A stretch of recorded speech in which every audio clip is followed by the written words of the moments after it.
The slap landed before most of the room understood what they were looking at. One open palm, the crack of it bouncing off marble and gilt, and then a silence so complete that the harpist near the staircase let her last note die without resolving it. The woman who had been struck did not stagger. She did not raise a hand to her face right away.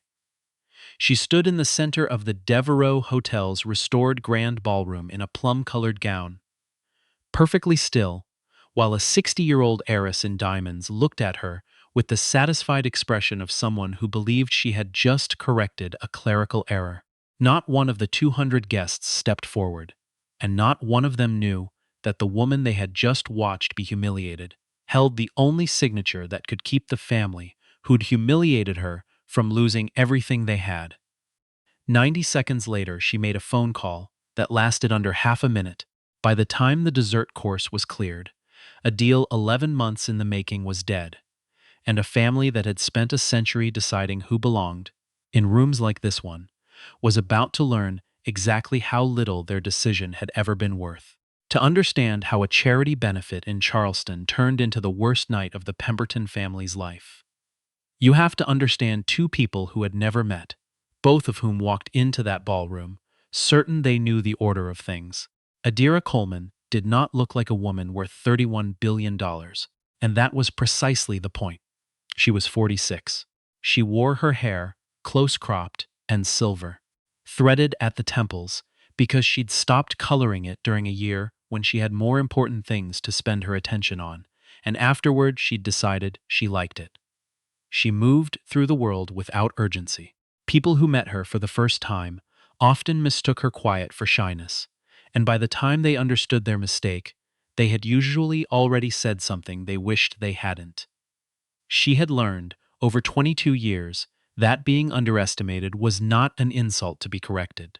It was information. It told her who in a room was paying attention and who was performing, and that distinction had made her a great deal of money. She had grown up in Gary, Indiana, in a 2-bedroom house that her grandmother kept warm in the winter by closing off the back rooms and running the oven with the door open. Her mother worked nights, cleaning a hospital, and slept while Adira was at school. So for long stretches of her childhood, the two of them communicated, mostly through notes left on the kitchen table. There was money for groceries, or there was money for the electric bill, rarely both in the same week, and Adira had learned arithmetic faster than anyone in her class, because in her house arithmetic was survival. She had wanted things she could not name yet, not luxury. She didn't have the vocabulary for luxury. She wanted the absence of the particular fear that lived in her mother's shoulders.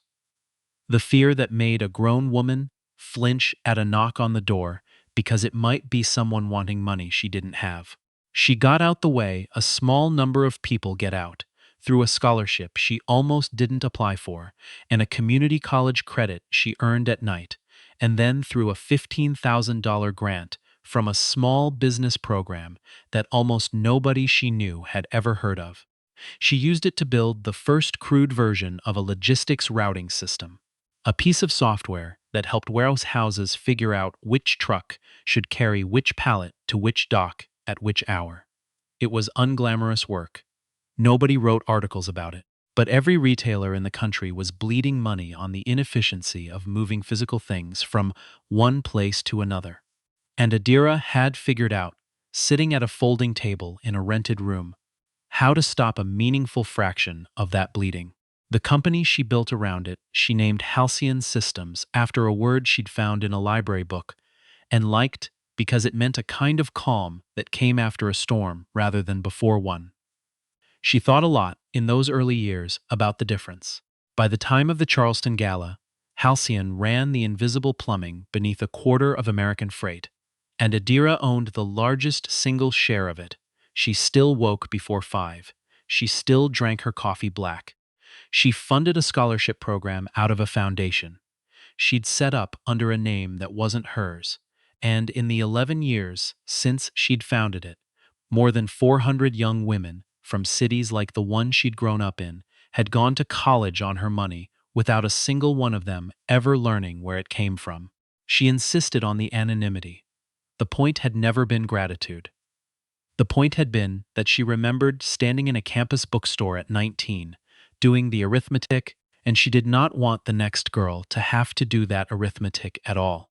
The reason she was in Charleston had nothing to do with charity, though the evening was billed as one.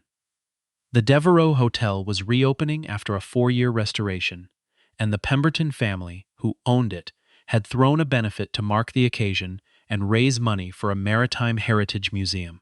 But the real business of the evening was quieter and known to perhaps a dozen people in the building.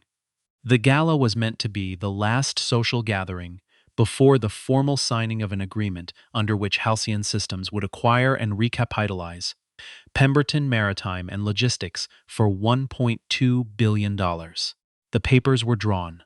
The lawyers had stopped arguing. The signing was scheduled for 9 the next morning at a law office 6 blocks away, and the host had offered the gala as a graceful, neutral place for both sides to be seen together before the ink went down. Adira had agreed to attend for a reason that her own counsel sometimes found sentimental. She believed that the way a person behaved when they thought the deal was already done told you more about them than anything they'd said across a negotiating table. She had been burned once, early, by a partner who'd been flawless in every meeting and contemptible everywhere else, and she had decided afterward that she would never again separate how a person treated their equals from how they treated the people who couldn't do anything for them. It was, she'd found, the same person in both rooms. You only had to be patient enough to see it. The Pembertons had been somebody in Charleston for the better part of 100 years. The family had built its fortune on shipping in an era when the harbor was the city's whole economy, and 3 generations of them had been seated at the front of every room that mattered ever since. Harrison Pemberton was 63. He had taken over the company at 40 when his father died, and he had run it the way a man runs something he was given rather than something he built, which is to say, carefully, and with the quiet confidence of someone who has never once had to wonder whether he belonged. He sat on boards. He gave to the right causes in the right amounts. He had shaken thousands of hands at events exactly like this one, and the steady accumulation of all that handshaking had produced in him a settled belief that his family's standing was the natural reward of their quality. The trouble was that Pemberton Maritime had been dying for 6 years, and Harrison had spent most of those 6 years refusing to look at it directly. Containerization had passed the family's aging terminals by.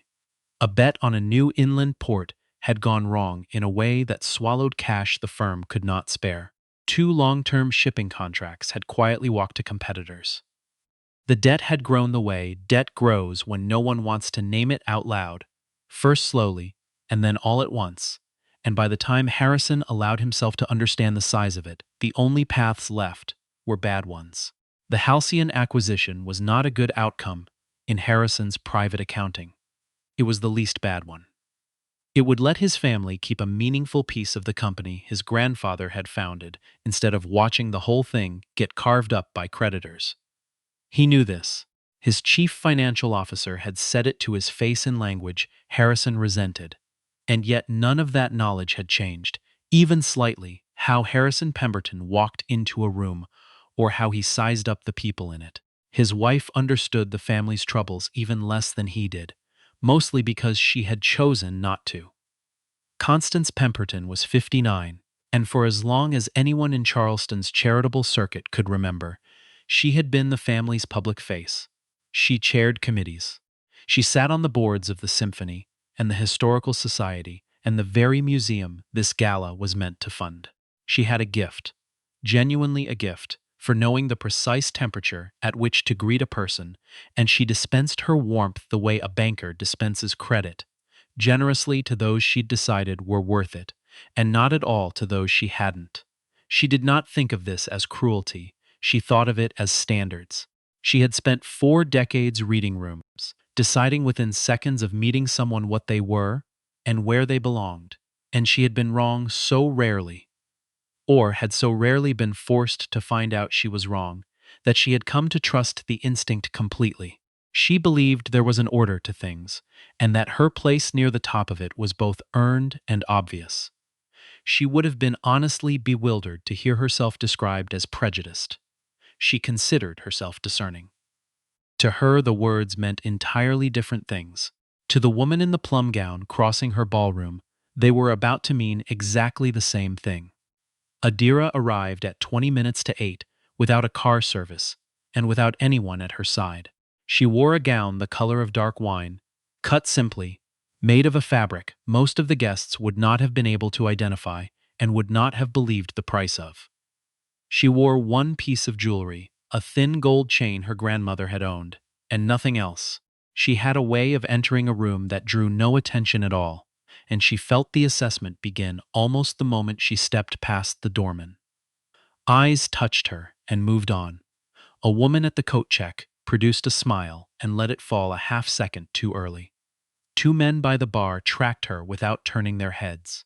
She had spent her whole adult life walking into rooms where strangers decided what she was, before she'd said a word, and she had long ago stopped being surprised by it. She accepted a glass of champagne she did not intend to drink and moved toward the front of the room where the tables for the evening's principals had been set. And she let the room think whatever it was going to think. Constance noticed her from across the floor and felt the small, familiar click of an instinct engaging. The woman moving toward the front tables was not anyone Constance recognized, and Constance recognized everyone who belonged at the front tables, because she had drawn up the seating chart herself. An error had been made somewhere, or someone had wandered where they shouldn't. She set down her wine and crossed the room with the unhurried certainty of a woman who has corrected 1,000 small disorders and expects this to be the 1,001st. She stepped into Adira's path a few feet short of the table, not aggressively, just a body placed deliberately between one point and another. Adira stopped and looked at her and waited. "May I see your invitation?" Constance asked. The words were courteous. The tone underneath them was not. It carried a conclusion already reached. Adira reached into the small clutch she carried and produced a cream card. Constance took it, glanced at it for less than a second, and handed it back without a word of acknowledgement. "These tables are reserved," she said. "It isn't about the card. It's about whether your name is on my list." Adira said evenly that her name was on the primary list, that she'd confirmed her attendance more than 2 weeks earlier, and that the event coordinator could verify it in a moment if there was any doubt. There was no irritation in her voice. She'd had this conversation, in one form or another, many times. Constance's expression didn't move. She asked the woman to step aside while she checked. Adira said she was happy to wait, but saw no reason to step away from a table she'd been assigned to. And it was that, the calm refusal, the steady eye contact that didn't drop or apologize, that turned something over in Constance. She was not accustomed to being declined by people she had already filed away. Her voice gained an edge without rising. She gestured toward the entrance and said that guests with seating concerns could take them up with the staff. Adira said, again, without heat, that she did not have a concern about her seat. She had a seat. Constance reached out and took hold of Adira's forearm. Not violently, the grip of a woman who expected the touch to finish what her words had not. Adira looked down at the hand on her arm, and then back up and said, "Take your hand off me, please." Her voice was level. It was not a request that left room for refusal. What happened next took 2 seconds and was seen by perhaps 50 people, and recorded on at least 6 phones. Constance let go of the arm, and then, from somewhere deeper than the moment, some reservoir of offended certainty that had never once been challenged in 59 years, she brought her open hand across Adira's face. The sound was small and enormous at the same time. The harpist had paused between pieces, and the quiet she'd left made the crack of it ring out like something official, a gavel coming down. Every head within 30 feet turned. No one moved. Later, not one of the witnesses would be able to fully explain why they had stood there, except to say that, by the time the shock wore off, something in the room had already shifted in a way that made stepping forward feel pointless. Adira stood completely still. She touched her cheek with 2 fingers, briefly, the way a person checks a fact rather than tends a wound. Her face did not crack. There was no flash of anger, no tremor of hurt that the room could feed on. She had been in rooms before, where things were done to her that she had not earned, and she had learned a discipline that most people never have to learn, which is how to receive a blow without spending the moment of it on a reaction. Because a reaction in that moment costs you the only thing you have that the other person doesn't, which is clarity. She held it. She did not suppress it, and she did not waste it. She simply stood where she was and let the room sit with what it had just done. Constance, having delivered the slap, seemed to expect something in return. Some retreat or collapse, some acknowledgement that order had been restored. When none came, she smoothed the front of her gown and turned slightly away, as though the matter were closed. Harrison appeared at her elbow, a moment later, having crossed the floor toward the sound. He bent his head to hear his wife's account, and then, audibly enough for 2 or 3 people nearby to catch it, he said that she'd likely handled it correctly, that evenings like this depended on someone willing to keep standards. Adira heard him. She gave no sign that she had. She reached into her clutch and took out her phone. She did not raise her voice. She did not look around for an ally or a witness. She pressed a name and lifted the phone to her ear, and the call lasted under 20 seconds, and the only words anyone close enough could later swear they'd heard were 3 of them. Cancel the signing. Then she ended the call, slid the phone back into her clutch, walked the last few feet to her assigned chair, sat, and picked up the menu card as if she were deciding between the salmon and the duck. 2 floors up, in a suite Halcyon's legal team had taken for the night. The call was answered by a woman named Lena Marsh, who had been Adira's general counsel for 8 years, and who understood from the brevity of the instruction that the decision had already been made and was not the opening of a negotiation. She did not ask why. She had worked with Adira long enough to know the difference between the voice that was weighing something and the voice that had finished weighing it. Within 4 minutes, she had made 2 calls. The first paused the term sheet. The second informed the financing partner. Both conversations were short. The signing scheduled for 9 the next morning was off. A transaction that had survived 11 months of due diligence and regulatory review, that had occupied the working hours of more than 40 professionals across 4 firms, that had been until 90 minutes ago the single most certain thing on every one of their calendars, was gone. Not delayed. Not reconsidered. Gone.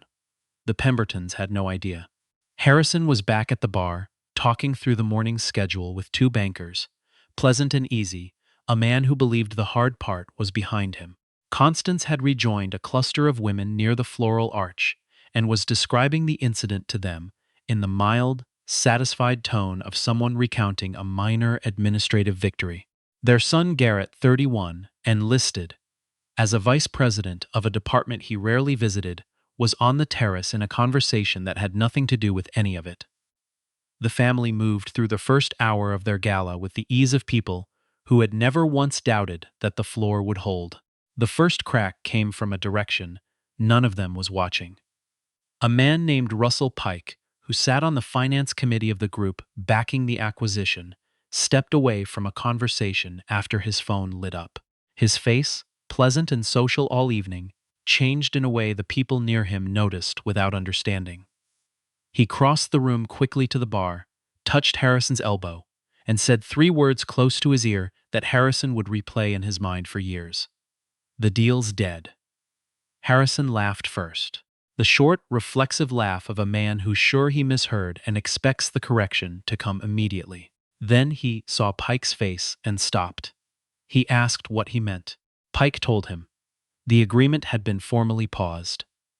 15 minutes earlier, the morning signing was canceled, and the instruction had come from the chief executive of the acquiring company directly, by phone, from inside this building, during this party, within the last half hour. Harrison set down his glass. He asked who the chief executive of the acquiring company was. Pike looked at him for a long moment. Then he said the name, Adira Coleman. Understanding arrived in Harrison slowly, the way the full weight of a collision arrives after the noise of it. He had been told, in the weeks of preparation, that the final approval rested with the acquiring firm's founder and CEO. He had seen her name on documents. He had never once connected that name to a face in a room. He'd assumed, because no one had given him a reason not to, that a person of that scale would be represented tonight by lawyers or a senior deputy, that founders worth tens of billions did not show up alone to a hotel gala. He'd built a picture of her, in his mind, out of the deal's structure and the way her people communicated.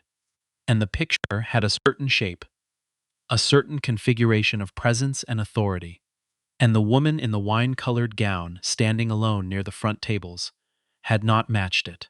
Not because she'd disguised herself, because his imagination had drawn the picture out of his own assumptions before he'd ever had a single fact to work with.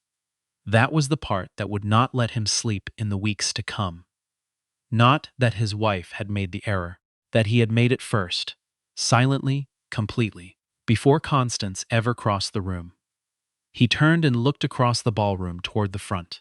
He could see her from where he stood, seated, upright, entirely composed, reading something on her phone with the unhurried air of a woman, with nowhere better to be and nothing left to prove. Words spread through the people connected to the deal the way water finds the low ground. A board member recognized her and went still. He pulled a colleague aside. The colleague went and found Pike, and the circle of those who understood what had happened widened by the minute. Constance was summoned from her conversation across the room. She came expecting to be told something she could manage. What she was told instead took her several full seconds to process, not because it was complicated, but because accepting it required undoing a certainty she'd been carrying since the moment she'd decided the woman in the wine gown didn't belong. She had assumed the woman was in the wrong place. She had assumed it from something she would never have admitted to, and could not quite name. She had been wrong, and not in a small or factual way. She had been wrong about the entire frame she'd used to look at the situation. The first thing that reached her face was not remorse. It was a draining of color, the look not of a woman who understood, but of a woman who was afraid. Harrison crossed the floor with the desperate purpose of a man running toward a consequence he already knows he can't outrun. He'd composed something on the way over, a few phrases meant to sound like humility, while leaving open the possibility that the thing might still be saved. He reached her table and stood at its edge and said her name with the full weight of its professional importance, as if pronouncing it correctly now might make up for not having known it an hour ago. He said there'd been a terrible misunderstanding. He said his wife hadn't realized, hadn't had the proper information, had been placed in an impossible position. The words came out in the shape of an apology, and carried inside them a frame that wasn't quite right, the suggestion that the problem had been one of mistaken identity, that if only the correct information had been available, the evening would have gone another way. It was the apology of a man sorry for the outcome and not for the act. Sorry that the woman had turned out to matter, not that she had been treated as though she didn't. Adira looked at him without expression. She did not stand. She did not invite him to sit. She let the words arrive and settle, and then she spoke quietly, in a tone that wasn't unkind and left no room at all for negotiation. She said she understood what he was trying to say. She said she didn't doubt he believed the apology was sincere. Then she said that the slap, serious as it was, and as it would be dealt with through the proper channels, was not actually the heart of the matter. The heart of the matter was that his wife had treated a complete stranger, a person whose name and standing she knew nothing about, first with contempt and then with violence. It hadn't happened because of mistaken identity. It had happened because of a decision about which kind of person was worth basic decency. And if that was the character at the head of this family, she could not, in good conscience, build a partnership on it. Because a foundation isn't revealed in the boardroom. It's revealed in the moments when no one important seems to be watching. Constance had followed her husband across the floor and stood a few feet behind him, listening. She tried once to insert herself, starting a sentence with the words, "What you have to understand." And Adira looked at her, briefly, and turned back to Harrison without answering her at all. Around them, the ring of people pretending not to listen had stopped pretending.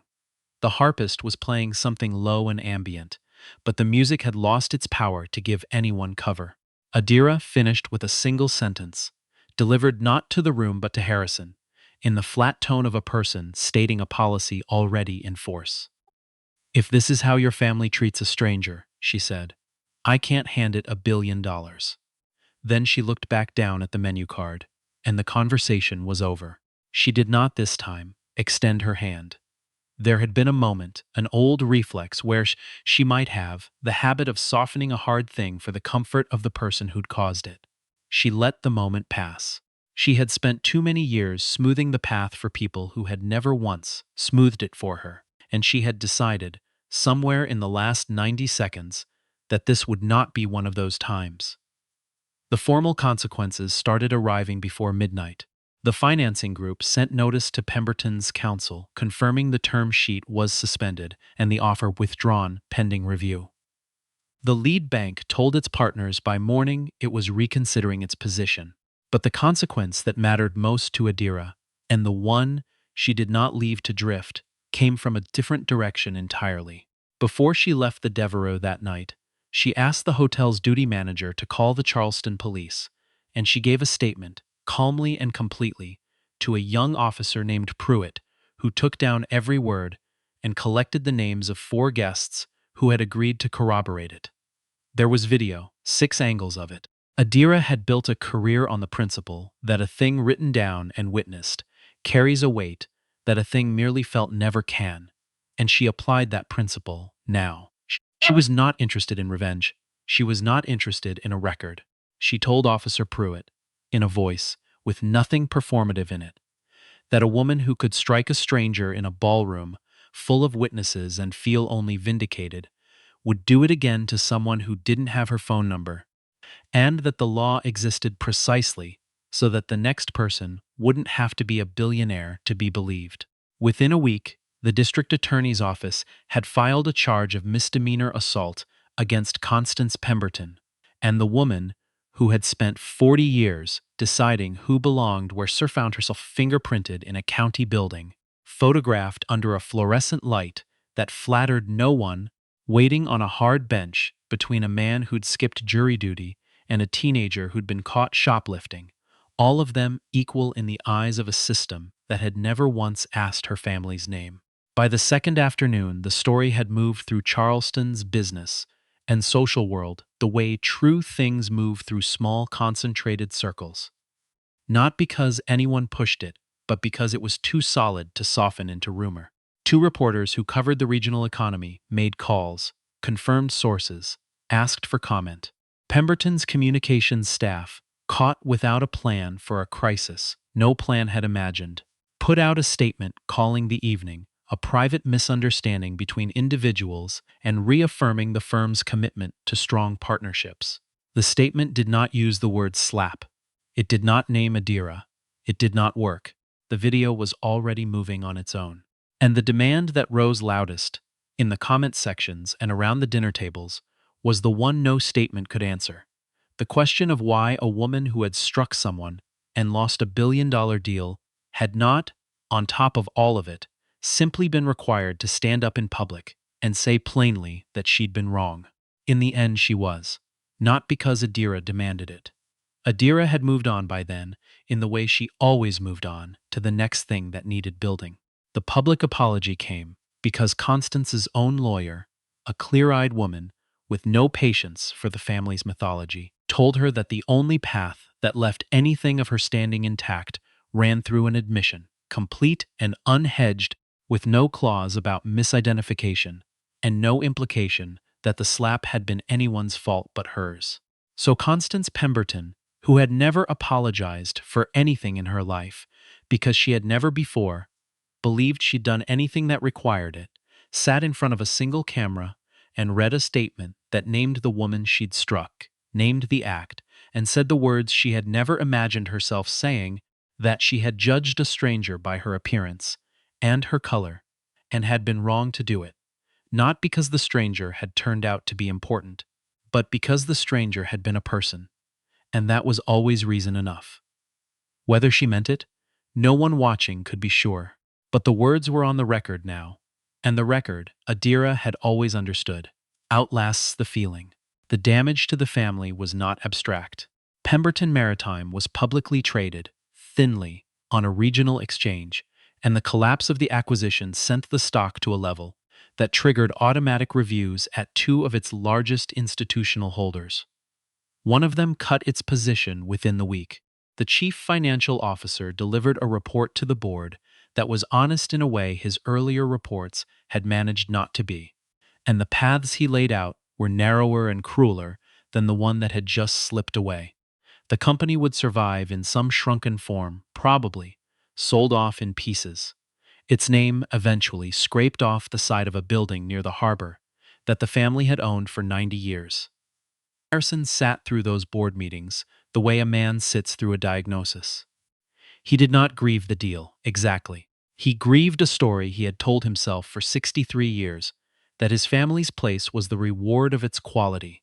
A story that an entire city had told back to him until he'd stopped being able to hear it as anything but fact. The gala had cost him the company.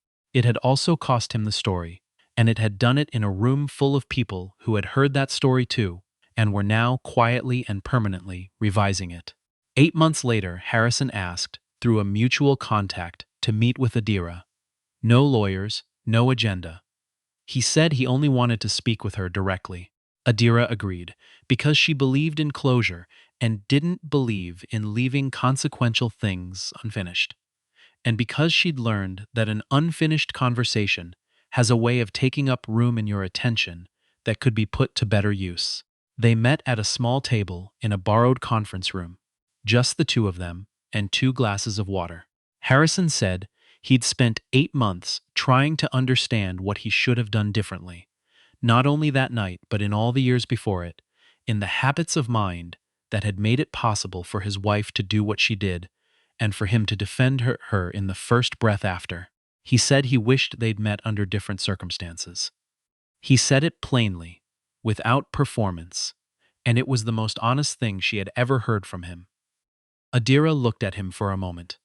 Then she said that they had met under the correct circumstances. His family had simply shown her the truth on the first night, and the truth had saved her 11 months of pretending otherwise. She said it without cruelty and without satisfaction, the way a person states something they've thought about carefully and arrived at honestly. Harrison nodded. He didn't argue. They sat a while longer in the particular quiet of two people who have said everything that needed saying. Then she gathered her folder and stood. And this time, because the man across the table had finally apologized for the thing itself and not the price of it, she shook his hand. She rode the elevator down and walked out into the afternoon, into a city that moved around her the way cities do, different and continuous and full of the next thing, and she did not look back at the building or feel the need to. She took no pleasure in what had happened to the Pembertons. The point had never been to ruin them. She had not needed to ruin them. She had only needed to step back and let a structure built on contempt carry a weight it had never been strong enough to hold. She had spent her whole life being told, in 100 quiet and not so quiet ways, that she did not belong in the rooms she walked into, and she had learned that the only real answer to it was not to argue, and not to rage but to keep building until the room was hers, and then to remember every single time that the woman at the coat check and the man parking the cars and the girl doing arithmetic in some bookstore 3 states away were owed the exact decency she'd once been denied. The slap had lasted a single second. She had felt all of it, the sting and the indignity and the specific loneliness of being harmed in plain sight while a room full of people arranged themselves around their own discomfort instead of hers. She had held it. She had not wasted it on anger. She had set it down, carefully, in the one place where its weight was exactly right, and then she had gone back to work, because the work had always been the answer to every question anyone had ever raised about whether she deserved to be in the room, and she had no intention, then or ever, of stopping.